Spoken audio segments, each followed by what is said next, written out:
Red.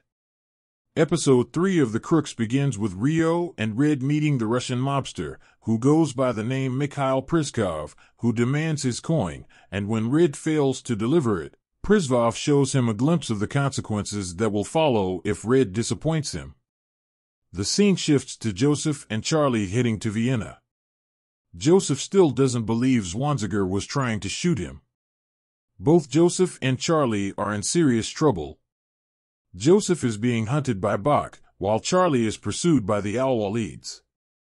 Charlie's problems worsen when he discovers his wife, Samira, and son, Jason, are not with Rami but have checked into a nearby hotel using Samira's credit card. This is a big mistake, as it makes them easy for the Al-Walids to track. It's also revealed that Rami is planning a heist, perhaps to repay what he owes to criminals. Meanwhile, Hassan tells Tarek that he's heading to Vienna to find Charlie's employer and asks Tarek to track Charlie's family as soon as possible. In Vienna, Red and Rio are preparing for Carly's funeral when they receive a call from Charlie, who tells them that Zwanziger is dead and that if Red wants the coin, he'll need to pay 2 million euros. Red agrees and tells them to come to Carly's house to collect the money. Red also lies and says Carly has woken up from a coma and is stable. Make no mistake, Bach has no intention of paying Charlie. He plans to kill both Charlie and Joseph once he has the coin. Why else would he call his best hitman, who had carried out many assassinations for him in the past? Eventually, Joseph realizes that Red is up to something and decides to team up with Charlie. Charlie calls Red and arranges to meet at a public place.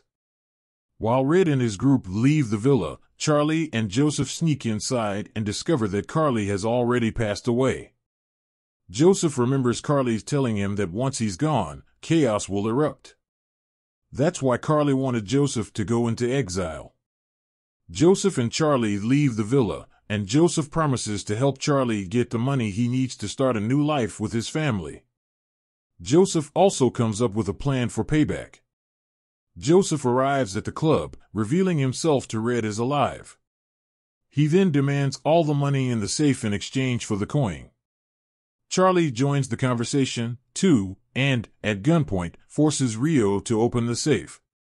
Before Red and Rio can react, Joseph and Charlie escape with the money and the coin. However, their victory is short-lived as Tarek discovers from his contact at the bank that Charlie's family is in Marseille. In Marseille, Rami finds Samira and Jonas. Over coffee, he recalls meeting Charlie in prison and helping him during his time there. Although Samira doesn't agree to return to Rami's house, she promises to stay in touch, honoring Rami's promise to look after Charlie's family. The episode review. Trouble's brewing for everyone in the show. Charlie's on the run because the Al-Walids are hot on his trail. Joseph's in a bind, too, since he's thrown a wrench into Red and Rio's plans to inherit Carly's wealth. As long as Joseph's alive, they're out of luck. Speaking of Red and Rio, they're in deep trouble themselves. They owe a Russian crime lord a very important coin, and this aforementioned crime lord is way more ruthless and dangerous than they are. Simply put, he's like a shark swimming in a pond full of little fish.